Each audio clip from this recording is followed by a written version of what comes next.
Yup. Let's do it. This is the Height Differential.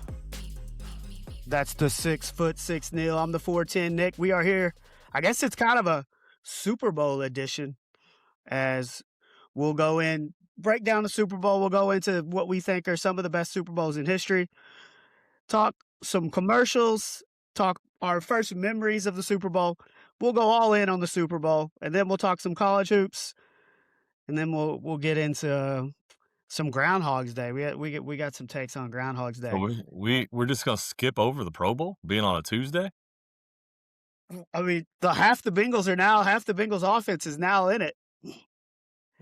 You got both Bengals quarterbacks, both Bengals star wide receivers. That's why we're doing the show on Monday night, so we can watch the Pro Bowl, right? I mean, we got to be front and center for what, they tug of war, flag football, or whatever other games they play. Well, I'm with y'all on Saturday night, and I'm telling y'all the game's on Tuesday. It's not even on Sunday. Y'all don't even believe me. I didn't believe it. I think I'm making stuff up. You sounded drunk. Well, maybe a little bit, but I was accurate in the fact that the game is on Tuesday. The Pro Bowl, it's a sham. It's been a sham for a long time, but it has. Joe Flacco and Joe Burrow get to sit behind Shador, and I guess when he's done playing, they'll see the field. Don't they have like quarterback competitions, like accuracy competitions and stuff? Don't they do? Yeah, there's a bunch of stuff. Like, you know how they got the rotating targets in the background? Like, they'll do that with quarterbacks. Joe Burrow better not lose to Shador Sanders in that. They'll do like the quick hand stuff. Yeah. It is what it is. It's a farce. When Shador's playing, it's an absolute farce. When Joe Flacco's playing, it's a farce. But congratulations on Joe Flacco for making his first Pro Bowl. Which is wild, right? It's kind of wild, yeah. Which is wild. But I guess before we jump in, quick reminder, if you're watching live or catching this later, make sure you subscribe to the Height Differential wherever you listen to podcasts.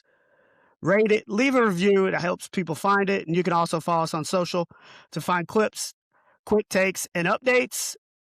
We appreciate everybody who watches and listens. And for the first time, this is season 1, episode 30, and we are live on YouTube. How's that make you feel? Technology's awesome. We are live. So see if that helps us move our subscriber account up a little bit. Why does it feel like we've done more than 30? It just feels that way. I know we haven't, but it just feels that way. Well, we've been doing it since August. Yeah. We were doing 2 a week there for a little bit. Now we're kind of on 1 a week. It does seem like we've done a lot, but look, you look it up. Most podcasts last 3 to 5 episodes. We've gone 30. You're way beyond that, and there's no quitting now. We got too much. We got too much to ride on this thing. I guess so. But so I guess we'll start off the show this Sunday. It is Super Bowl Sunday, and the matchup that we were all expecting at the beginning of the season, the Seahawks and the Patriots. Everybody's on, I think reasonably so. Everybody thinks that the Seahawks are likely to win. If the Patriots were to win this game, what do you think has to happen? For the Patriots to win, I mean, it's gonna be because of their defense. I mean, can they? We talked about Sam Darnold kind of, choking a little bit in some big games, and he proved us wrong in the NFC Championship. But if the defense of the Patriots and how good they've been all season, they can force some turnovers and have Sam Darnold throw some interceptions like he's been prone to do in the past, kind of make him revert back to the old Sam Darnold, then I think they have a great chance to win. But it's gonna be the defense for the Patriots, I think, that gets it done for them if they do win. I think 100% Sam Darnold has to have a couple mistakes, make a couple turnovers for the Patriots to have a chance. And, they got to get pressure, because when he has a clean pocket, he's one of the best quarterbacks in the NFL. When he's pressured, he is not. And the numbers are there to show it. He's third in EPA per pass play when he has a clean pocket. When he doesn't have a clean pocket, that drops all the way down to 28th, which is around Tua and Mac Jones. It's the biggest discrepancy in the NFL. And the Patriots have produced pressure this year. But the Seahawks are pretty good at not allowing it. Uh, but like I said, if the Patriots can get pressure on Darnold, force him into making some mistakes, I think that really is where the Patriots are going to have a chance. And they the Patriots have to move the ball better than they have in the playoffs. They Yeah. have their offense has been pretty much nothing um, throughout the playoffs, and a lot of that is because of Drake May. He in the regular season he was 1-2 in the MVP rate, was one of the best quarterbacks in the NFL, and was worthy to be in that discussion. Um, but his play in their first 3 postseason games has have been about as bad as anybody over the last 10 years. Yeah. And so he's going to have to figure it out. He's going to have to make some plays. I think Drake May is going to have to make some plays with his feet too, Yeah. because the Seahawks aren't going to allow. It's going to be hard for the Patriots, I think, to run between tackles just because they're that good defensively against the run game. That's kind Yeah. of what their MO is. So even if Drake May is pressured, he's going to have to find ways to make some plays with his legs, which I think that's an underrated aspect of his game. I agree. No, I agree. And you're talking about Drake May just not being great, and just going back to that Houston game when I mean that combined the two teams had a bazillion turnovers, but he had his share in that game, and I don't know if you discount his play because of the snow in Denver, and the second half in Denver, and how difficult that situation was, but yeah, he's got to be better, and if he's not better against that Seattle defense, it's going to be a long day, but. Um, I mean, Seattle's been the best team all year, to me in the NFL. That's why they're favored, and I think that that's probably why they probably will come out on top. But as I mentioned, it's going to be the Patriots defense. If the Patriots defense can turn Sam Darnold back into old Sam Darnold, then they have a chance, but a slim chance. Well, and another thing too, like everybody talks about the Seahawks defense, Yeah, but we've seen a blueprint from the Rams to kind of show you that you can move the ball against them. It is not impossible. but the Patriots don't have the weapons that the Rams have. They don't have the Puka Nakuas on it, or the veteran Matt Stafford leading the charge on the other side. They've got a second-year quarterback, and Stephon Diggs, I guess, is their best receiver. But I think the Rams offense is just more high powered, more weapons, and you've got Sean McVay calling the plays on that side. I don't disagree with that. And you're like the Rams they moved the ball methodically at times, but they also had some explosive plays. Yeah. I don't think the Patriots have a chance to methodically move the ball down the field against the Seahawks. They're not going to be able to go on 7, 8, 9, 10-minute drives Right. and have 15 plays. They're going to have to rely on explosives. They've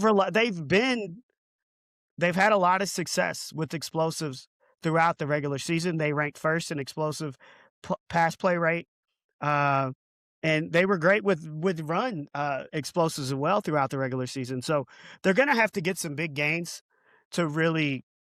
I mean, that's going to be the only way that I think they score offensively. If they're able to bust off like a 40, 50-yard gain, get to scoring range, and punch it in for a touchdown, because I just don't see them moving it methodically like the Rams did. No, I would agree with that. Yeah. But a stat that I looked up before this game that I was unaware of.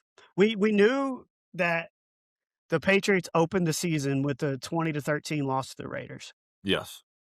and the Seahawks also lost on opening week. Yeah. They lost 17-13 to the Seahawks, both at home. No, the This is Seahawks the first. lost.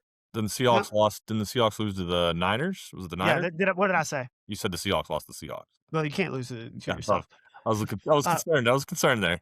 yeah, they lost to the It was on an Niners. inter-squad scrimmage. They lost to the Niners. Well, I get they might have done that too, but they lost to the Niners in week 1. This is the first time ever in Super Bowl history that the two teams both lost in the opening week of the season. In the Super Bowl history. Wow. That's Yep. interesting. That is interesting. The Patriots 17-3. All 3 of their losses are less than 7 points. But the Patriots did benefit from the easiest strength of schedule since the 1999 Rams, Mm. and the Seahawks 16-3, and their 3 losses are by a combined 9 points. lost by 4, like we said in opening week. Yeah. The rest of the way, they are 16-2, and those 2 losses were by a combined 5 points. Yeah, and they probably played in the best division in football. You know, you're going up against the Rams twice and then the third time in the playoffs, and then you're going up against the Niners, you know, multiple times every season. So they're tested. I mean, they've played the good teams. They've come out on top, and like you said, they're 16-3 or whatever they were. Um, so I mean, they're tested. They've played the good competition, and they beat them. And we talked about they need to get pressure on Darnold, Yeah, and that's a big part of the Patriots' game plan to have a chance. Uh, Conversely, the Patriots have really struggled with protecting Drake May in the postseason, and that could play a big role. Drake May has been sacked 10 times, which is the second most of any quarterback in postseason history this century. I guess postseason this century. Do you yeah. know who the do you know who the all-time leader in sacks in a single postseason is? I mean, it does it. It's got to be the Super Bowl Cincinnati Bengals team, is it not? Joe Burrow 19 Yeah. times in I feel like 2021. I feel like 19 times happened in the Titans game alone. It was 9 in that game. It felt But like more. It felt like more. but I think it kind of just shows you how difficult it is to win a Super Bowl when you do struggle to protect your quarterback as much as New England is doing so right now. Look how close the Bengals got despite all of that. Yeah, But then what was the very last play? With the Chase running free down the sideline. yeah. The man, it's And a fitting way to end that season and into that game. they're getting they're he's getting sacked on like 16% of his dropbacks right now. Which is a big reason why their offense has struggled as much as it has in these 3 games. It's really remarkable that they're in the Super Bowl with the lack of production that their offense has put together. I mean, yeah, they're in the just in the postseason, they're averaging what 278 yards and only 18 points a game in their 3 games. And look, I get it. Like, the game the AFC Championship game was a little different Yeah, because of the elements, but like I told you last week, like, yeah, it was a lot of the elements, but there was also 2.5 quarters yeah. I mean, yeah, they could have done the damage early and they didn't. where they had opportunity to move the football. Ah, I mean, they did play. So you talk about the elements and the defenses. The defenses that they faced along the way are probably the top 2 in the league when you think about the Houston Texans and the Denver Broncos. I mean, those are no easy feats to go up against those 2. So I feel like the quality of defense probably has a little bit something to do with why they've struggled. But you're facing another really quality defense in the Seattle Seahawks, so it's not going to get any easier. So they do need to figure something out. But no, I don't know. it's not like you're not dropping off. Yeah, The defense is not dropping off here. yeah. You're not Um, playing the Jets or the Bengals. but it's the Patriots, and it just seems like they have this magic when they get in the postseason, That's and true. you've got an opportunity to win a Super Bowl. You just have to play 48 minutes. If they can if they can turn Sam Darnold into what he was last year in the NFC when in the first round when they were a 1 seed Yeah, and make him turn the ball over, it could flip really quick. yeah. I mean, I Sam, just if Sam but Darnold, he has a game this season where he's thrown 4 picks in a game. Like it can happen. look, and I don't think they'd beat the Rams if he doesn't play as well as he did. Like, No, we can talk about their defense all the time, and it's a great defense, but they don't beat the Rams if not for Sam Darnold. no. I think that was probably the best game of his career. 3 touchdowns, no picks, and on that stage against the team where he struggled this year, both times. So, no, I think that was probably the best he's played. So you know, he's got to have a lot of confidence coming into the Super Bowl, just based on his last outing. So, you get a confident Sam Darnold, maybe I don't know, maybe he's a little too confident and starts maybe trying to throw some balls he shouldn't be throwing. I think he knows better what his role is with that defense. I just it's gotta be the fact that he'll make mistakes if they do get pressure on him and he starts to get rattled a little bit. If he's got a clean pocket, he's gonna do what he did against the Rams. He's gonna pick them apart, and I think this will be look, we talked about it. Neither one of these teams have gotten blown out all year. Yeah. So how does that bode for this game? Even though I think the Seahawks are a better team than the Patriots, neither one of these teams they've been in Which every game they've played. which one what was the opening line? Was it 4.5? 4.5, and the I the I don't over under see is 45.5. yeah, I don't see either team winning really by a lot more than that. I mean, I think it's gonna be a one-score game. But then don't you just think the Seahawks are better though? I mean, they are better. Yes, they are better. But you can't discount the defense that the Patriots play. The Patriots have a really quality defense. It's I don't know. I don't know. I just don't see it. I mean, I don't like you said, neither team's been blown out all year. You keep this you keep counting out the Patriots like, oh, like how they keep doing this and is the magic gonna run out? But it's just what they do. And Mike Vrabel's on that sideline. He's a veteran coach. He's been in some big games. I don't know. I don't Yeah. think it'll be a 4.5, I think is probably about right. I don't think it'll be really any more than that. I could see this being a field goal game. Um, I don't know. What what you got? What's your score?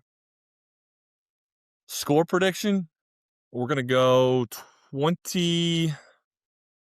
20-24. I can see it being like a 24-20. Okay, I was gonna go 24 as the winning score, but I'm going lower on the other end. I think it 24-10. Ooh, 2 touchdown game. Okay. Yeah, I would take this. I would maybe go 24-14, but I do think the Seahawks are gonna cover. And I just think that could be a special teams touchdown in there. You don't know. Maybe a well, yeah, I mean, and stuff like that, just something that's crazy the could thing with happen. football. Yeah. If they can get a play from their special teams, if their defense can get a pick six or a fumble, like, it just that changes everything.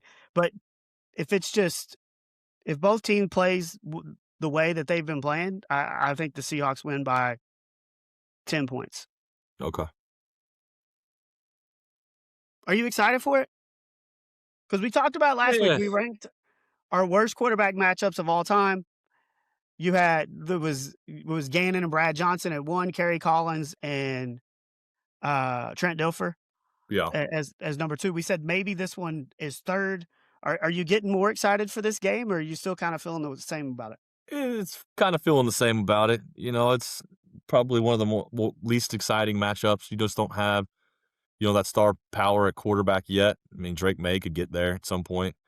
I mean, Jackson Smith and Jigba's he's a star in this league, so I mean, he'll be interesting to watch. But when this is, to me, it's going to be a defensive game, defense versus defense. We talked about this last week. I'm more on the offensive side of things. I like to see more points. Yeah.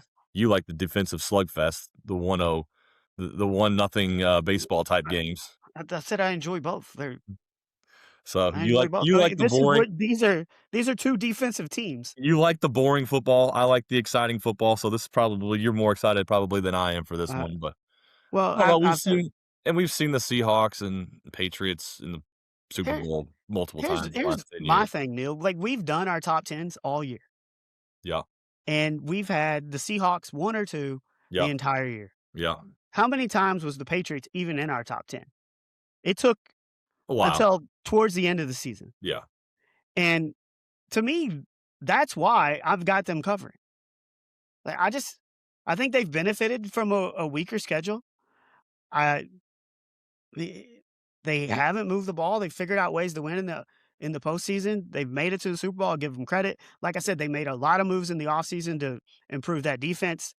I give them credit for that. I haven't wasn't a believer in the Broncos or the Patriots the whole way, and I'm not changing my mind now when it's a team that we've both had 1 or 2 the whole Yeah. way.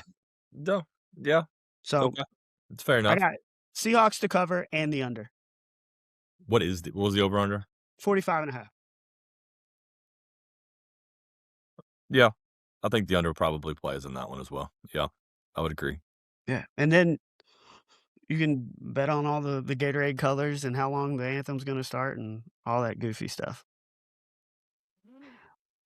So, we had talked before we got on, the first Super Bowl that you remember. Yeah. You were born, what, 86? 7. 87? Yes. What is the first Super Bowl you remember? Yeah, like, I remember the Dallas Cowboys in the '90s, with Troy Aikman, Emmitt Smith, Michael Irvin, and that group when they dominated the Buffalo Bills. That was kind of my first memory of it. I just remember Leon Lett up 52-17, running back a fumble and Don Beebe chasing him down at the 2-yard line and knocking it through the end zone for a touchback. But I mean, I just remember the dominance of the Cowboys in that Bills game, the first Bills game, and then they dominated again a second time. Yeah. So I remember the dominance of the Cowboys, and I 100% remember that San Francisco San Diego game in '95 when the Niners just absolutely pummeled the Chargers. So those right around there, that Dallas team and that San Francisco team, those were my earliest memories of the Super Bowl. Did you ever watch the documentary on the Cowboys that I told you to watch? I've watched like half of it. I still need to Okay, finish you it. need to watch it Yeah, because it's I good. do. I have watched Uh, half of it. but yeah, like early '90s, I was already a Bengals fan, but they were terrible, and Cowboys were fun to watch. I remember cheering on the Cowboys in those Super Bowls, Yeah. when the Bengals weren't in it. But my first Super Bowl, I was born before you. I was born Christmas Eve of 1980. The Bengals in the 1989 Super Bowl against the 49ers. I remember I was what? I had just turned 8 years old, Yeah. having signs and saying Jerry Rice's rice pudding. Thought I was cool, creative, coming up with that stuff. Watched it at grandma and grandpa's house. My grandpa was a big reason why I was a Bengals fan, and that was his last Super Bowl. He passed away the next year. So, um, but no, that's the first one I remember. I remember exactly where watching it. I remember, like, I don't remember all the details of the game. I do remember Joe Montana driving down to win the game and throwing the touchdown pass to John Taylor, and ripping out this 8-year-old's heart and the rest of Houday Nation. So is Um, this why you've got the 1988 AFC yes, Champions we're T-shirt now? repping. We're repping, baby. Uh, but yes, no, like, how big of a nerd are you as an 8-year-old writing signs Rice for pudding. just you and your parents and your grandparents just hanging out in the living room watching the Super Bowl? Yeah, you're a pretty big nerd. But you're 8 years old, you got a team that's in the Super Bowl. You're like, "This is awesome. This is how it's gonna be." And then you never go back until you're 40. Yeah, and don't win a playoff game, pretty much. They Yeah. won one more playoff game after that. They beat the Raiders a couple of years after that, but yeah, Jerry Rice's rice pudding. Clever. Will that so I put together a list of the top 10 Super Bowls of all time. Okay. I'm just gonna give it to you, and I'm gonna get your feedback. Do Okay. you think that the Bengals 49ers won't crack that top 10 list? Absolutely. Our team was on the losing end of it, but that game, both games against the 49ers were close, came down to the end. So I mean, I would think even though it's heartbreak city for you in We'll see. watching that as an 8-year-old, but I think you got to put it on there as far as quality of game. It will make the list. Yeah, It will make the list. has to. The 82 and, I do not have it on here, and maybe that's because I really was 1 years old for that game, Yeah. but number 10, I'm going with the Philly special. Mm. Nick Foles beats Tom Brady, a backup QB, no punts the entire game. I mean, Tom Brady against Nick Foles, nobody thinks the Eagles have a chance. Just the Yeah. fact that they were able to win that game with the backup QB, I think make this list. Yeah. No, I can see that being in the top 10. Yeah. Okay. Number 9, I'm going Vinatieri's walk-off against the Rams. Rams. Okay. It's the birth of the Brady Belichick dynasty. Yeah. Put everything in motion. If he doesn't make that kick, who knows? I mean, then the Rams have won 2 Super Bowls, Yeah. and maybe they're on a way to a dynasty. Patriots win 20-7. I've got 20-17. I've got Yes. that as number 9. Okay. Number 8, I had a hard time putting this one on here. Steelers over the Cardinals, 27-23. Okay. James Harrison had the fumble Yes. You pick return. pick 6, Yeah. at the end of the first First half where he half, right before fumbled halftime.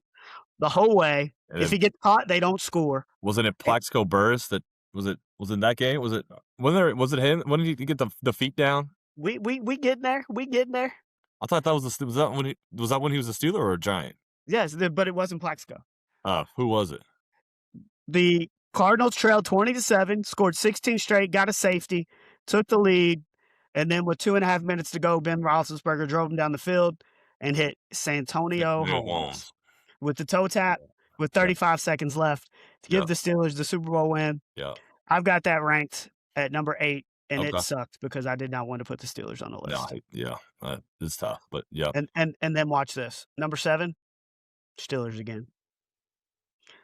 And this is the old one. Super Bowl 13. We're not going to remember the game, but it was Terry Bradshaw throwing for 318 yards, 4 tutties. The game featured a combined 26 Hall of Famers. Wow. 15 for the Steelers, 11 for the Cowboys. And the Steelers won 35-31. Okay. Doing my research, there was no way I could leave that one off. No, yeah, I would agree with that. Number 6. Joe Montana finds John Taylor. Yeah, there you go. He goes in his huddle and he tells the Niners, "Hey, look, John Candy's in the crowd." And then proceeds to go 92 yards. As far as quarterback moments in the Super Bowl, with him hitting him and then he jumps and does this and spins, as much as it breaks my heart, it probably is one of the most iconic moments in Super Bowl history. Okay. Number 5, Scott Norwood, wide right. As the Giants beat the Bills 20-19. When you think about Super Bowls, you think about kicks. This is what you think about. And the poor Bills, that was the second of their 4 straight losses in the Super Bowl. Yeah. Rough stretch for the Bills. Next, the Giants beat the Patriots 17-14. David Tyree's helmet catch, the ultimate David versus Goliath, as the Giants knock off the undefeated. Yeah, see, I'd have that higher on the list. I think I would put that higher on the list. Well, that's what you're supposed to argue these. Number 3. Patriots Seahawks. Yeah. Malcolm Butler's interception at the goal line. They don't give it to Marshawn Lynch. Yeah. We got that as number 3. Number 2, Kevin Dyson comes up 1 yard short from tying the game or potentially going for 2 as the Rams get their Super Bowl. Kurt Warner throws for 414 yards and 2 tutties. And then number 1, Patriots over the Falcons. Yeah. The first Super Bowl overtime. They trail 28-3. Tom Brady's defining legacy game. As once you got to overtime, you knew that the Falcons had no chance. Yeah, I like your rankings for the most part. I think I would switch out. I mean, I would probably flip flop the Giant. You had the Giants over the Patriots at number 3. Yep. I think I would flip flop that with the Falcons game. I had it 4. At 4. What was your third? Patriots Seahawks. Oh, okay. I'd put the Patriots Seahawks one probably at 4. The Falcons game at 3. The Dyson game, I like that at 2. But I think the Giants 21-17 back in 2012 over that New England Patriots undefeated team. They were looking to become the first team since the Dolphins to go undefeated. I mean, they were a juggernaut that year with Randy Moss and Tom Brady leading the charge, and nobody gave the Giants a chance. And for the Giants to pull it off with the catch that David Tyree had, I mean, unbelievable. I think that to me, I put that at number 1 overall. I'm surprised by that. And you want to know why? Why is that? Mr. Offense over here. Mr. Offense. Yeah. I hate defensive battles. I hate it. They're the worst. Give me this juggernaut of a Patriots defense. Well, if we want to go that route, give me 14 points. Give me 14 points from the Patriots juggernaut offense, and let me put that at number 1. Fine. I mean, if you want, we can go the 49ers 55-10 victory over the Broncos in 1990. But We I'm can just go saying, the you're Dallas all Mr. Cowboys Offense, putting and up then you give my 52. list. So we can put 52 up on the Bills in 1993. We put that on the list. If you want the Niners putting up 49 on the Chargers, well, you can go that route. But But you get my list, and that's the one you change? yeah, only The because of defensive struggle between the Giants and the Patriots when the Patriots had one of the it best was more. offenses It was in the more than history of that. football? It was more than that, though. It was just the fact that the Patriots were unbeatable, and that the Giants somehow. I mean, what were the Giants? What was the seed? What were the Giants in the playoffs that year? What was their seed? I don't even remember. I That don't think team. they won their division. No, like that team wasn't great. They were a mediocre Giants team that got into the playoffs and got hot and beat probably. I mean, if the Patriots win that Super Bowl, they're probably the greatest team of all time. Probably the Yeah, I greatest team of all mean, time. So yeah, the Dolphins got to pop champagne at the end of the Super Bowl. they did. But just the catch, like everything around that game of But what it you're all gonna meant. pick that over Brady coming back from 28-3 and winning in overtime? Yeah, yeah, You're gonna pick that over Kevin Dyson stretching out at the 1-yard line and getting tackled? yeah, yep. I could see that over the Malcolm Butler game, I guess. I don't think I could move it higher than 3.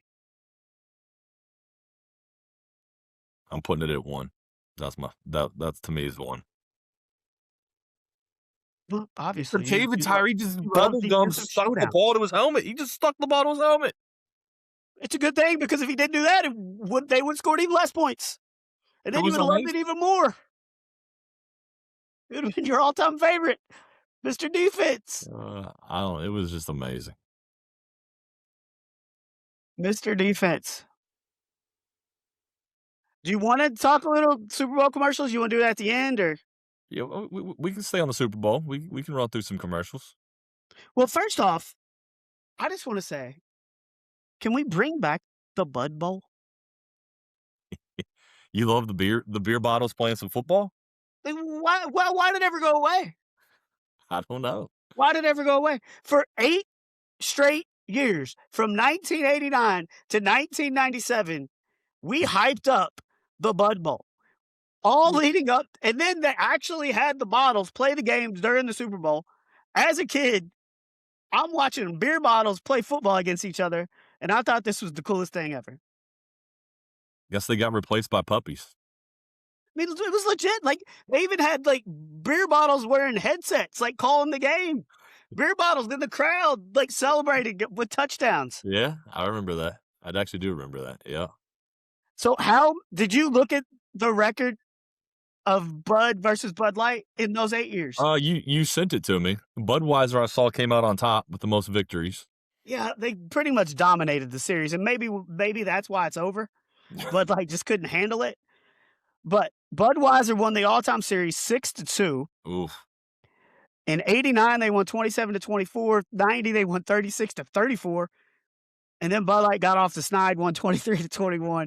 And then Budweiser won the next 2. Bud Light won 1, and then Budweiser won the final 2. Yeah. They were all close games.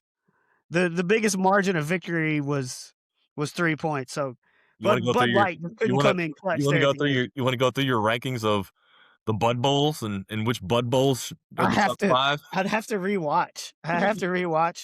Maybe that's something we can do next year. But let's bring it back. I'd be fine with it. I'd watch that over the Puppy Bowl probably. But the Puppy Bowl's not during the game. You could watch that leading up. Yeah. You watch the Puppy Bowl all day leading up to it. And you watch, Beans grab the stuffed rabbit and just run all the way down the side. Touchdown Beans, let's go. The little beagle. Oh, man. Yeah. I love the Puppy Bowl. I ain't gonna lie. Okay. I mean, I can't sit there and watch it for the whole time, but turn it on for 10 minutes. Watched it 1 year maybe. It's good stuff. What other Super Bowl commercials do you remember? I mean, dude, Budweiser always has the classics. I mean, we could just do Budweiser commercials, and that would be a segment. I mean, the genius behind the Bud, like the frogs. Everybody remembers the frogs. Budweiser. Awesome. But I mean, the one that stands out in my mind, and I'm pretty sure will probably make a lot of people's list, is the "Wazza." Was that? What? What? I mean, people did that for years after it. It's unbelievable. Like, Hold how on. many Be like, hold on, Jimmy's calling. Was that? how many people did that? Like, in their everyday life for the next 2 or 3 years? Oh yeah. Oh yeah. I mean, And everybody. especially, like, the 2 or 3 weeks after that, Yes. you get a call from your buddy, "Was that?" It's so good. It's so good. I mean, to me, that's an all-time classic, probably in the top 1 or 2 or 3 of all time.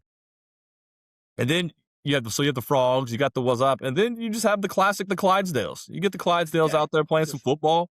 The Budweiser Clydesdales, yeah. always a classic, always a Super Bowl favorite. So Budweiser, probably the king of beers. They're probably the king of Super Bowl commercials. There's one other Budweiser commercial that I remember Mhm. that where he was getting ready to give dude fist bump, Yeah. and then he's like, "Nope," and then they're doing slaps. Do you remember that one? I don't, it's not coming to So, mind. like, we're not doing fist bumps, we just slap each other. So then Slapping. they just walk around just slapping everybody, and at the end of it, like, the boss tells the guy that he did a great job, and he just slaps the hell out of him. Okay. That was a good one. That's a good, okay. I can get behind that. Um, the Betty White Snickers commercial Yeah. Yeah. where she just gets trucked, Trucked. Yeah. um, that was a great one. I feel like I know what your top one will be. What? It's got your one of your favorite athletes of all time in it. What? The Michael Jordan, Larry Bird, McDonald's commercial where they're playing horse across basically the world, off of buildings, off of Was whatever they're throwing it off of, and then nothing but net. Did that premiere during the Super Bowl? Yes. Okay. Yeah, that's one of the greatest commercials ever 1993. made. It's a 1993 Super Bowl commercial. One of the greatest commercials ever made. McDonald's. Uh, do you remember Terry Tate, the Office linebacker? What year was that? I don't know the year, but he was just in the office just yelling at everybody and tackled them. It's a good commercial. That was for Reebok. Okay. So it had to be early 90s, late 80s. I mean, Doritos has always had a couple good ones in there. And then Wendy's, 1984, Wendy's had the "Where's the beef?" with the old people I don't looking at the remember that cheese, one. looking at the burgers, and be like, "Where's the beef?" I don't remember that one. You don't remember "Where's the beef"? I don't remember that one. Where's the I beef? mean, I wasn't No. even born yet, but I remember like that being played, Yeah. almost every Super Bowl because of how good that commercial was. So "Where's the beef?" I don't remember where's the beef, Go back and watch that one. You will crack up. It's old but people. yeah. So we'll see what the best commercials are this year. I don't think they're bringing back the Bud Bowl because there hasn't been any commercials promoting it. Uh, but yeah, Yeah. but I'm trying to get more excited for the Super Bowl. I mean, it's the Super Bowl. I mean, I'm gonna watch it. I'm gonna tune in. Hope it's a good game. Um, a little bit of controversy going on with the halftime show. To me, I don't care. I just don't really know any Bad Bunny songs, so I don't. Well, I mean, I what's don't. the controversy? What? What's There's a controversy? I mean, people are talking about it, isn't it? Like does he sing in English? That's what people are saying. Like they can't watch it because they don't understand it. Hey, they don't know. He's not. People that don't know him well enough, and then apparently, I guess he sings a lot of his songs in Spanish. Yeah, I think he's worldwide the second most popular artist in the world, next to Taylor Swift. Do you know a Uh, Bad Bunny? Can you name me a Bad I Bunny? do not. I do Okay, not. I do not. okay. I And think that's probably where the controversy comes in. Is he is maybe I don't know. Like in the world, I sure, think his songs are primarily in Spanish. but Uh, I we just don't. I don't think that I would be able to enjoy it because I don't know the songs and I Yeah, don't know Spanish. I'm definitely enjoyed last year's more. Yeah, Yeah, I mean, and we talked about this before we got on, and I think both of our favorites with Super Bowl it's halftimes was when our Bengals played, and it it's not was even close. 50 and Dre and Eminem, and It's not even close. I mean that was a fantastic show. It was so good that our own kicker didn't even leave the sideline. Yeah, yeah, He stayed out and watched the halftime show, yes, and but then got in no, trouble for it. to me, that one will never be topped. I mean, I kinda remembered Michael Jackson in '93. I was little, but Michael Jackson performing at halftime is iconic. You said what, Prince? What year was Prince, that? yeah, Prince was '07. He had a great halftime show. I do remember that one. We had Yeah. the controversy with the Janet Jackson Yes. and Justin Justin Timberlake. Timberlake. Yeah, the Timberlake one. I mean, everybody talks about that. That one will never be forgotten for said reason. But yeah, I don't know. Lady Gaga recently, I remember her. She had a good performance, and that was back in 2017. Yeah. I don't know. That to me, I really don't care that much about the halftime shows unless it's Eminem and Dr. Dre. I thought Kendrick put on a Like, good one last year. Kendrick, I did enjoy that one. Yeah, But for the most part, like, I don't know, I don't it's know. It's a time to get up and reload on food and snacks. beverages. Yeah, get you a beer. Yeah, yeah, Get you a beer. But yeah, no, I did like last year's. But do you want to talk a little hoops? yeah. We saw some hoops. We're in the thick of things here in college basketball. One of the biggest upset of the weekend was Texas Tech going down to UCF. Um, UCF is surprisingly having a pretty good year. Johnny Dawkins was kind of on the hot seat entering the season, um, but they've beat they've beat Texas Tech the last couple times. They also beat Kansas earlier this year. I mean, yeah, Uh, they're sitting there at 17-4 overall, 6 and yeah, 3 in the conference. I mean, yeah, they're putting together quite a good season. they got to rush the court twice. They rushed the court. The referees put point two back on the clock when even though they were up like 8? 8 points, 8. Put and then they rushed oh the floor god. again. Oh, twice. Um, It's double the fun, I guess. Double the pleasure, double the fun. but John Themis Folks had 21 and 7 assists, and John Bull had a career high 14 in the win. And UCF, like I said, Johnny Dawkins was kind of on the hot seat, but looks like they're in really good shape, especially with that win on Saturday, to make the big dance. Yeah, nope, they're on track. They do get they get number 10 Houston on Wednesday, so they really be in if they can figure out a way to win that one at Yeah, Houston. yeah. The game that I was excited about was number 14 Kansas hosting number 13 BYU. This is a game which featured what is expected to be the number one overall draft pick in Darren Peterson and the number two pick in AJ DeBonsa. Peterson had a fantastic first half as the Jayhawks went up by 20 points. Yeah. Peterson had 18 points in the first half, but then Then he finished with 18. he finished with 18 because he did not play in the second half, battling what they said was cramps. I mean, that's They kinda been his thing all year, like, he plays, and then he gets taken out, or he takes himself out, or whatever happens, and he just doesn't play a lot down the stretch. It's kinda yeah, weird. I don't know. here's we watched that game and you're trying to figure out what's going on, like what's this injury? Normally when a guy's got a cramp, which is what he said was going on, Stretch it out, you eat a see a banana. trainer with them Yeah, eat some trying to stretch it get some out. potassium in you, get some You see him Gatorade, eating a banana, you see him chugging water. get Gatorade, yeah, yeah, I didn't see any of that on yeah. Saturday. I Huh, saw I saw a guy who looked like he was not even dressed. hmm. Well, And there's something else going on, I don't know, yeah, I don't know, I don't it's just it's been odd all year. And it has been odd, I would agree with that. you watch that first half, and if the first pick is between Peterson and DeBonsa, after watching that first half, it's a no-brainer. Yeah, He completely outplayed AJ DeBonsa. yeah, But at what point do these injuries play a role in the fact that I don't want to draft this dude at number one? He showed out, put up 18, watched his team go up 20, and then he's sitting on the bench watching the lead get down to 4, or yeah, and he's just sitting there. Like, I don't look, I don't play D1. I would love to have been able to play any level of basketball, but if I'm hurt and I think there's anything I can do to help the team, I'm gonna try to do whatever I can to do that. yeah, And yeah, I don't know if you're getting that from him right now, and that matters to me as far as a draft pick. Yeah, yeah, I mean, unless there's some part of the story that we don't know and the injury is more serious than just a cramp, yeah, I don't know, yeah. The every It's been everything that odd, it's been odd, that's for sure, yeah. he's played in less than half of their games this year, and his numbers comparably minutes-wise and points-wise in the second half are like a roller coaster has gone straight down. Yeah, I don't know, uh, yeah, it's a mystery to me.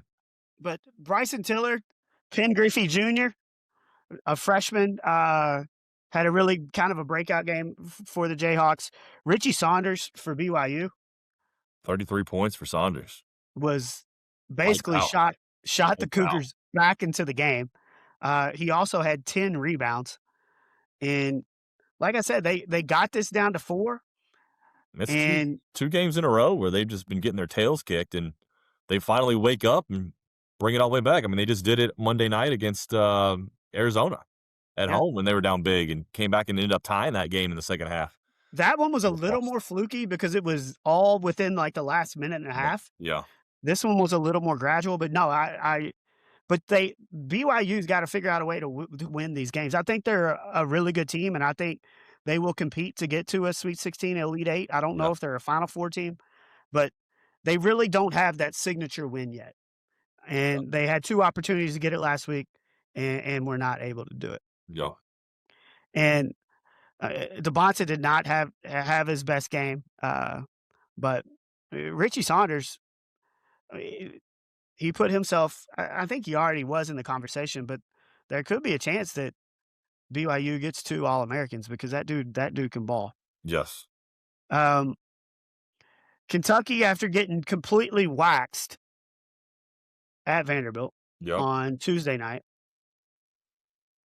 they go to Arkansas and win by 8. Explain the Wildcats. You can't. I was just gonna say this is a team that you just can't figure out.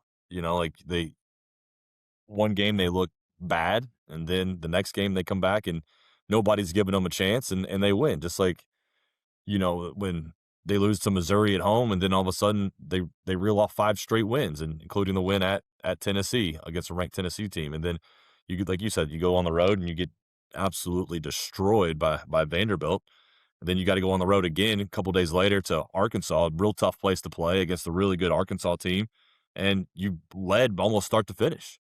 I mean, it Yeah, took what 4 technicals for Arkansas to get back in the game, yeah. and then you still were able to hold them off.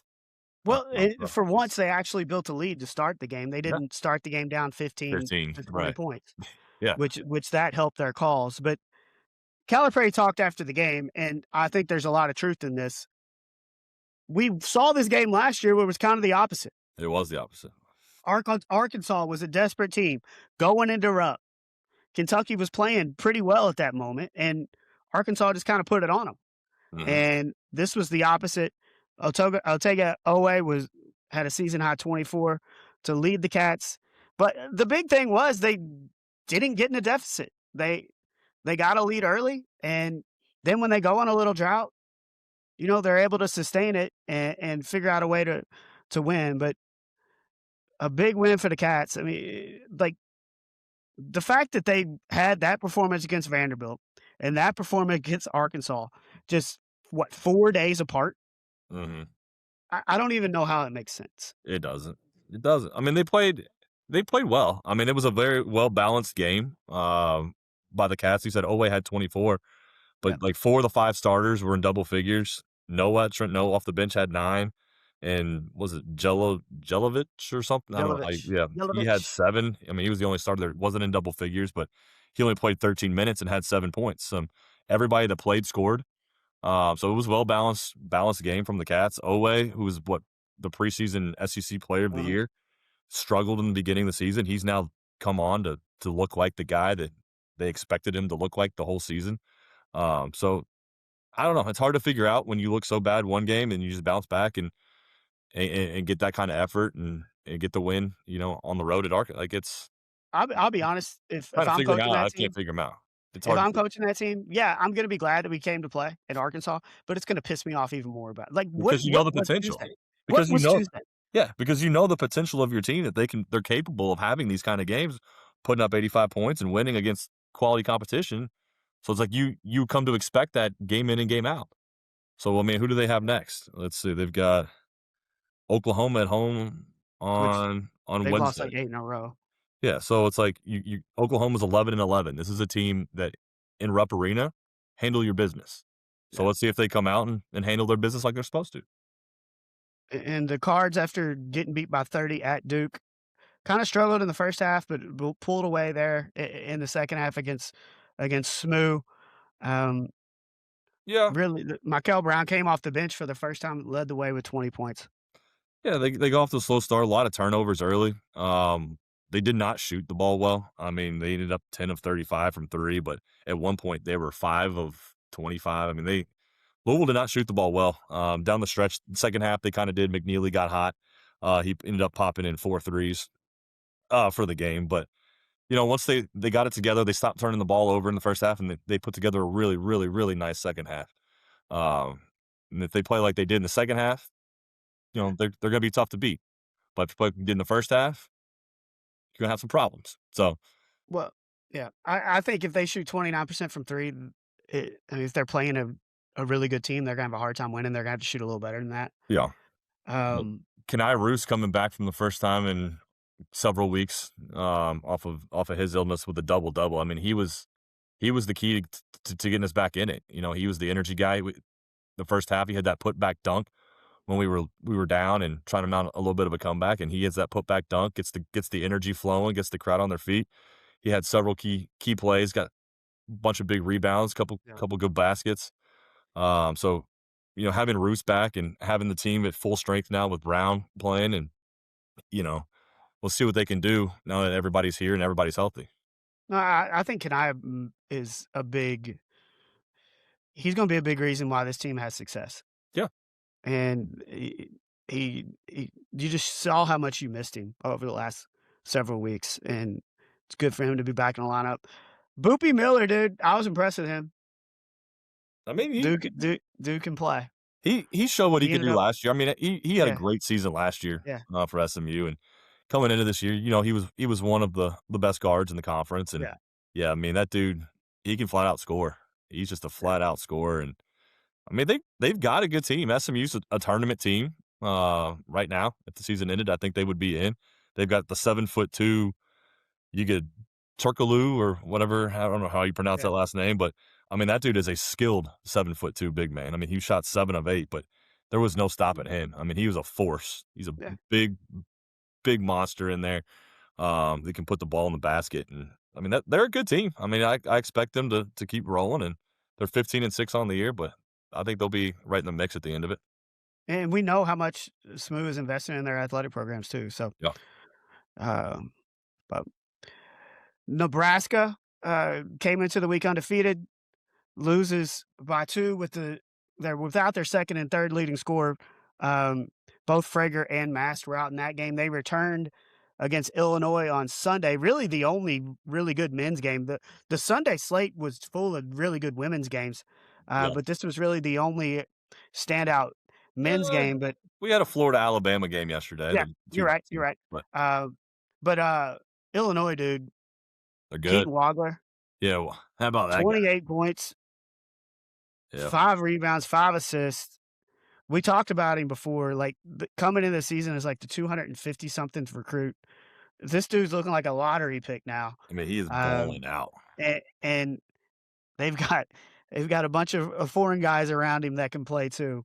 This Yeah. Illinois team is now tied with Michigan for the top of the Big Ten with the 10-1 record, and they're impressive. Because I thought Nebraska once again played pretty well. I thought they played even though they were down a couple guys, I thought they played better against Michigan, but it still wasn't like they played a terrible game on Sunday and just weren't able to beat the Illini. No, in Illinois, I mean, Illinois, what do they have? One conference loss, and I think it was to Nebraska at home. So Mhm. little bit of a revenge game for them, getting that victory in Lincoln. So no, Illinois is playing great ball, like you said. Wagler's absolutely playing on another level right now. Just another freshman that can just takes over games, and so Yeah. um, but yeah, no, they look good. they look like they could be a Final Four team. Both these teams could be Final Four teams. So Yeah. Arizona remains undefeated. They beat Arizona State, and I think this is the countdown to the end of Bobby Hurley's tenure there. Michigan beats Michigan State on Friday. that was a good game. We watched that Yeah. over Big Dog's house. So Miami, Ohio, we got to mention them because they remain the other undefeated team with a. We talked about their close win over UMass early in the week, but they really after it was close early, but they ended up pulling away, won by 24 Yeah. against Northern Illinois. Um, and right now we got Kansas at Texas Tech, which is the big Monday game. So Yeah. 3-point we'll have, game, almost a halftime. 3-point game. Kansas looks like they're on top. but we have entered February, which means we are 1 month away from March Madness, and we can't quit talking basketball without giving Jeff Walls and his Louisville Cardinals a shout out. Yep. Went out west, Yep. got wins over Stanford and Cal, which I know they're both middle of the pack ACC teams, but anytime you go out west and you're there from Tuesday to Oh yeah. Sunday and you Yes. get 2 dubs, Yes. It's not and easy to do. I I thought they played really well on Thursday from talking to Nick Curran, the Yeah. voice of the Cards. I don't think coach really thought they played as well as maybe I did with my eye. I Uh, I'm with you. I but thought they played in my yeah, eye, they played better than yes. I think that he led Right, on. I right. thought they struggled for them a little bit. The first half yesterday against Yeah, Cal, I watched that game. They did struggle. They didn't play their best yesterday, but when you don't play your best and you still are up 17 late in the 4th and end up winning by what they win by 12, 12 or yeah. 14. I mean, yeah, I mean, you it don't is play your best pretty and cool. you're still winning by 14, 12, 14 points. I mean, you'll take And that any day. And then and they let were me just they were say, ready to come home. Like, you've been out like you well, said, you've been there since Tuesday. you've been out Like, there for a while. Like, it's like, let's get home. th that the Sunday game is the one that worries you. It's kind of a trap game. Yeah. Everybody's ready to come home. You've been there all week. You're playing a team that's middle of the pack in the ACC, They that's got some kids that can get hot. In and the they beginning of the second half, it kinda looked like they might be getting some kids that were getting hot. yeah. You're like, "Eh, this kinda looks like one," but then what Taj hit that 1 3, they hit 3 threes in a row, Yeah, really kinda pulled away, and Tosh had a then great that game. pass from Elif to Ziegler from the Yeah. baseline, like, Yes. who ever thought that we would see that last year? It's awesome. Like, Not the what in growth, the just world? the growth of these girls from the ones that were here last year to what they've grown into this year, and, we're talking Elif and we're talking, Amari Berry and Yes, Matt McKinley Randolph, and, Taj is doing what Taj does. She was great last year. She's great again this year. So, just the growth of some of these girls from just what they were last year to where they are now, it's just been absolutely unbelievable. but they host undefeated Duke Yeah. on Thursday. This is the first time in program history that they've won 11. They started ACC play 11 and Yeah. 0, No. which Yeah. look at some of the teams they've had over the last couple of years. This is the Yeah. first time they've got to 11 and 0 in ACC play. They've won 10 games every year in the ACC over the last since they've been in the league.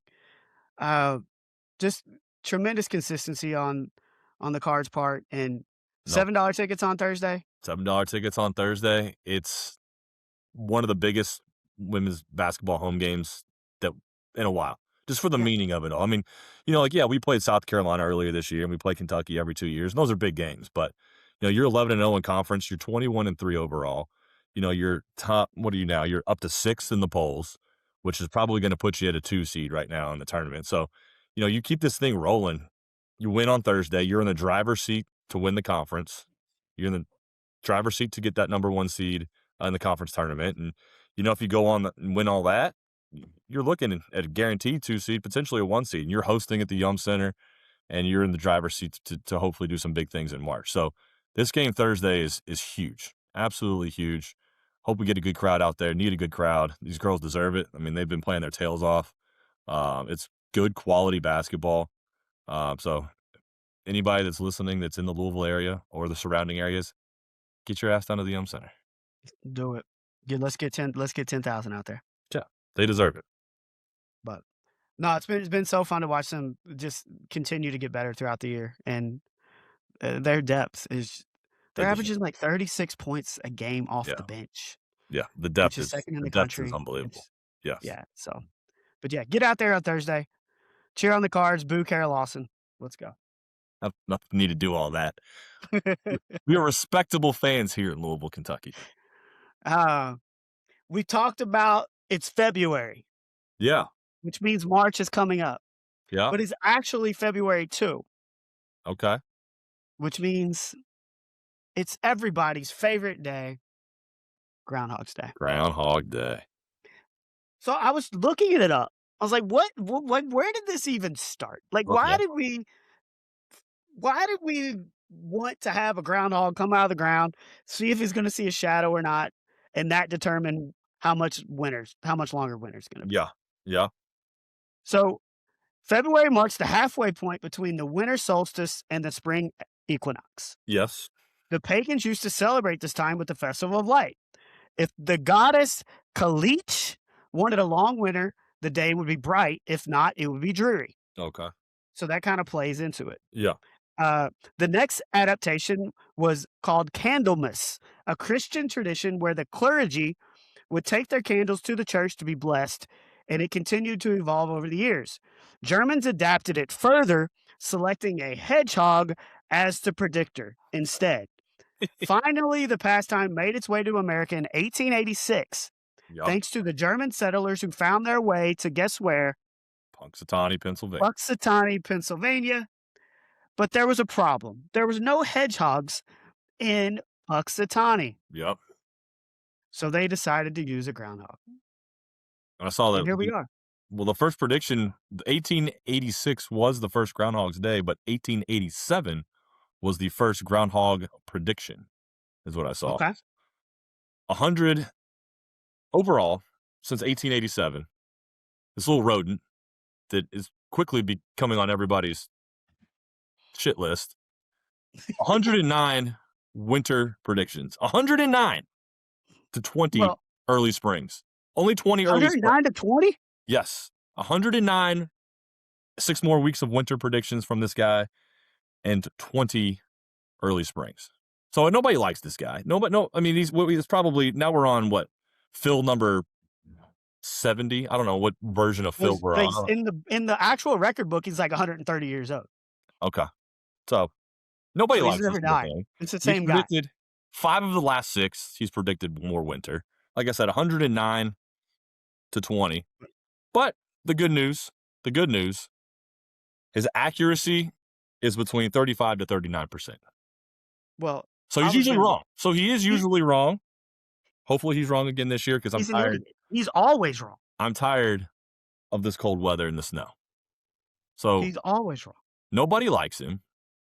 He just But he sees a shadow every year.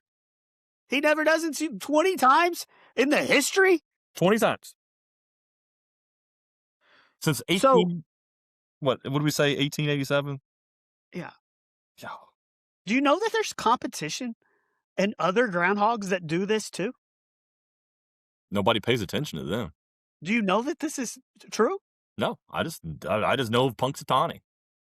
So, the movie Groundhog's Day was filmed in Woodstock, Ohio. Okay. So they were like, we need a groundhog. So they went out and got Woodstock Willie. Woodstock Willie. Okay. And he's been, when was that movie? That was in the 80s, maybe? Yeah, Bill Murray with the, So yeah. he's been doing this since the 80s. We also have like Staten Island Chuck. We have Gertie the Groundhog. Why haven't I heard of any of these? Gertie the Groundhog is Peoria, Illinois. And then there's like Wisconsin has Jimmy the Groundhog. West Virginia has French Creek Freddy. Ohio has a Buckeye Chuck.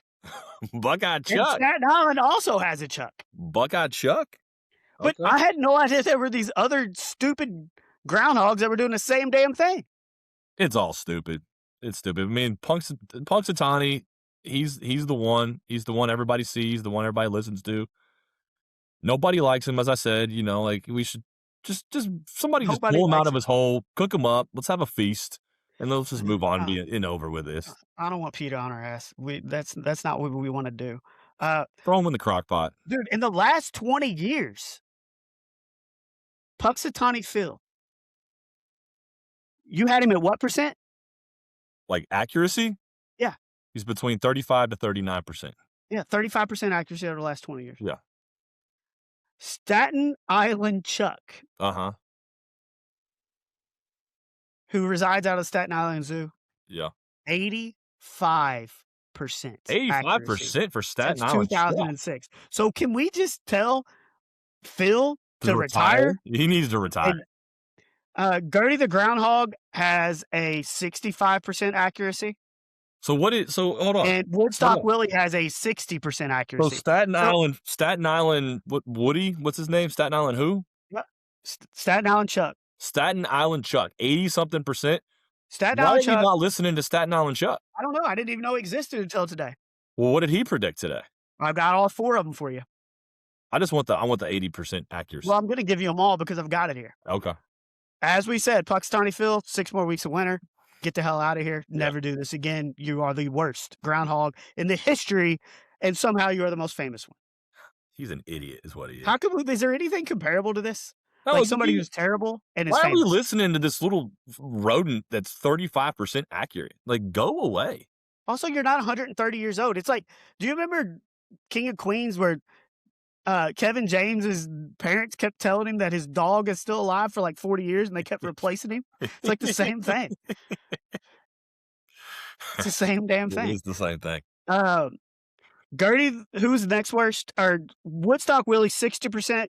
Woodstock Willie, early spring. Okay. And then Gertie the Groundhog, 65% accuracy. Gertie, she said 6 more weeks. Oh. And then the real predictor, Groundhog, Staten Island Chuck. Staten Island Chuck. The official Groundhog predictor Yeah. of the Height Differential podcast. Okay. 6 more weeks of winter. Oh, no! Oh, no! I got some bad news. Oh. I don't like groundhogs. Fuck. Stupid groundhogs. Staten Island Chuck, man. Do you know how pumped I would have been if I found out he had an 80% accuracy and he's coming in with early spring? Yeah, I'd be getting the golf clubs ready to go. I'd be throwing them in the putting a trunk. poster up of Staten Island Chuck in my bedroom. If he said early spring, yeah, I'd be dusting the golf clubs off, getting ready, shining the shoes, getting some practice swings in, and we'd be out there playing here in about 2 to 3 weeks. He'd be hanging out with the round mound of acorn. Staten Island Chuck and the round mound of acorn in the fat squirrel competition. Oh, it's never going to get warm. We're in an ice age right now. Like, are we in the midst of an ice age? Bro, it snowed and iced like 10 days ago. Did you see? And it won't go away. Well, did you see the hockey game last night down in Florida? No, it was like 30 degrees though. Yeah, they had to heat the ice. They weren't expecting it to be that cold. They had to heat up the ice in Florida. In Florida. Yeah, in Florida. We're in the midst of an ice age. Like, woolly mammoths are going to start roaming the earth again. And aren't we supposed to be cloning those beasts? So we've reverted. The climate change has reverted. Yeah, we're now going cold. Just like this. Yeah, we had. So we've done such a good job. We've done such a good job with the recycling and these electric cars that we've gone backwards. We did too much. You got to go back. All right, everybody start polluting again. Yes. Get your bad mufflers and just run them. Just start taking off the catalytic converters and let's just start polluting the air so we can get some ozone back through here. We can get some heat this thing up. The good news is if you're in the south end of Louisville, you can just walk over to the boat because you can just walk across the ice. You might be able to drive your car across it. I would not recommend that, but if you want to try it, whatever. But will this stuff melt? I'm sick of it. No, it's supposed to snow again tomorrow night, I heard. This is just ridiculous. And, dude, the snow was what? Saturday, Sunday last week. I worked from home all week last week. Friday, I'm like, dude, I'm stir crazy. I'm gonna try to go to lunch. Driveway just full of snow. I'm like, I've never had trouble with this. I got this. Get halfway down my driveway. Bro, Just there's no way. you have a There's no flat way. driveway. Huh? You have a flat driveway and an SUV. What Bro, are you doing? it's a fake two-wheel drive SUV. The The GMC Terrain is not for all terrains. It's just for But dude, that thing would not move at all. oh god. Yeah, I got stuck. And I'm just glad I didn't go so far down the driveway where my back of my car was sticking out of the street because the situation I was in, I tried to move it for like 5 minutes and then I'm just like, all right, this is where the car lives until somebody comes to help. And I just went in the house. Maybe the next time those South End kids ring your doorbell, you'll answer. Yeah, I need to. Some of the driveways look really clean. Now, Hartford, my brother-in-law came over and they had like like the gas engine snowblower, and that thing is shooting snow up 40 feet in the air. That's what you need. It's Good to have still a wouldn't get to the brother-in-law. bottom It's good to have a because brother-in-law. there's so much ice. But also, I'm done with the ice. I'm done with the code. Yeah.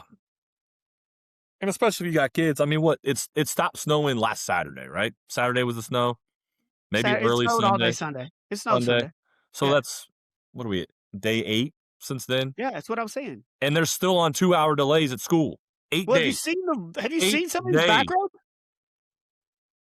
Have you Back seen some of these back roads? back in our day, we didn't have 8 days of snow days for 5 Ugh. inches. Not for 5 inches of snow. No. Get your butts to kids, go to school. Your parents need a break. Go to school. And dude, I was around my nieces and nephews last night. You can tell. You can tell when they ain't been in school for a week because they're different. They're crazy. They're different. Yeah. I'm sure your They're sisters different. I'm sure your sisters would agree. Get your butts Yes. in school, kids. Yes. But at least they went today. And They tomorrow did. we're on regular schedule. Yep, until we get another, what, inch of snow, and we'll be shut down for another week. Also, can we make the day after the Super Bowl a holiday or what? Can we play the Super Bowl on a Saturday? Or do that. Yes. Or do that. Mhm. But football belongs on Sundays, does it not?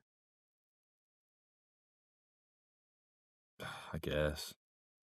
I mean, kind of does. I'd rather just the Super Bowl be a Saturday. I'd rather the college football championship be on a Saturday too. That would be But tight. But for some reason, the NCAA loves doing their championships on Monday night. yeah. Over. But Which Super Bowl plans? I don't know yet. Eliana, my niece, was like, "Are you having people over for the Super Bowl?" And I was like, "I don't know. Do you want me to?" She's like, "Yeah." I was like, "Well, we can talk about it. We can talk about it. We can talk about it." But yeah, I don't know. I'm not crazy excited about it. Yeah. I am excited that the Chiefs aren't in it. Yeah. Yeah. Yeah. But the Chiefs just got replaced by the Patriots, who we just had Who a whole also hate decade, yes, a whole yes. decade of them being pushed down our throat. So just give me somebody. Just let the Bengals go back. They gotta. This is why I keep giving the Patriots all the props for making all the moves on defense and free agency Yeah. because there's a blueprint. There's a blueprint. Follow it. I saw the Follow cap. it. Saw the NFL cap is going up. So the Yeah, Bengals now have they more got cap plenty of space. room. The Bengals Plenty even of have room. more cap space than we thought. Just got to Yeah, spend it. Just got to spend it. and dude, tag Trey and trade him. Get a 3rd round pick. Yeah. It's easy. It's all, but they won't do it. They won't do it. No, they won't. They will not do it. No. Oh, it's. I hope they do it. I need a new shirt, man. Well, you could have got one in 2021. I'm sure you got a couple of them over there. I told you. Did you get your IU stuff yet? Because I told you, you get your stuff. You buy what you want right away, so you make sure you don't get it. Because once it's gone, they don't put it back. And then, like a couple months later, when it's on sale, then you grab the rest of it. Did Yeah. you get something? I still have not. No. You're an idiot. You're one of the stupidest people alive. All right, that's my goal tomorrow. I'm getting on there tomorrow. It's all gonna be gone. Like It's gonna be gone. the cool stuff is gonna be gone, There's plenty of cool and stuff. you're gonna cry. It You're ain't. gonna cry. It ain't gonna be gone. Like when the Braves won the World Series, dude, I got the sweetest toboggan ever. And if I wouldn't have bought it the night they won, I wouldn't have got it because that thing was never to be found again. I wear that thing half the time during the winter because it's comfortable. It keeps your ears warm. It says World Series champs. I Don't think let that Adidas. opportunity slide. I think Adidas will keep their stuff in stock. Well, good luck on that. I'm glad you believe that because I'll let you know tomorrow what I get. I'm ordering stuff tomorrow. but I want Staten Island Chuck to be the official groundhog by 2027. I would agree with that. So what do we have to do? I don't know, but he's already the official groundhog of the Height Differential podcast. 100%. Yeah. But that's just the start. Yeah. I want him to be the official groundhog of the United States of America. Well, we got to go on a campaign trail. We got to put a campaign. We got to get. Gil O'Neill had a better free throw percentage than this damn groundhog does at picking the winners length. Like, what the hell? 35. Get rid of him. Retire, bro. All right, so I don't know if we got to make signs or whatever we got to do, but Staten Island Chuck, that's our guy. I'm behind him. That's our guy. Well, we got to hit the campaign trail here in a couple months. Get him. We will get him elected. But for everybody who tuned in for our first live, we appreciate you. A quick reminder: subscribe to the Height Differential wherever you listen to podcasts. And if you like what you heard or you didn't like it or whatever, make sure you give us a rating. It helps people find it. And follow us on social media because we chop this thing up and we put it in the shorts so you can watch it at your leisure. Anything else? Nope. Looking forward to Super Bowl. And your official prediction is 24-20? 24-20 Seahawks. And I'm going to go 24-14 be my official prediction. Okay. But take the Seahawks, take the under.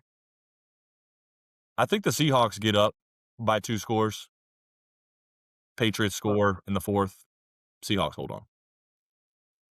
And look, if the Patriots get some turnovers, then this could be a totally different game. If they don't get 2 turnovers, I don't think the Patriots have a chance. I would agree. But for the 6'6" Neil, I am the 4'10" Nick. We do this every single week. You have been listening to the Height Differential, and we will talk to you next week. Give it to me. Wendy's, 1984, Wendy's had the "Where's the beef?" with the old people looking at the burgers and be like, "Where's the beef?"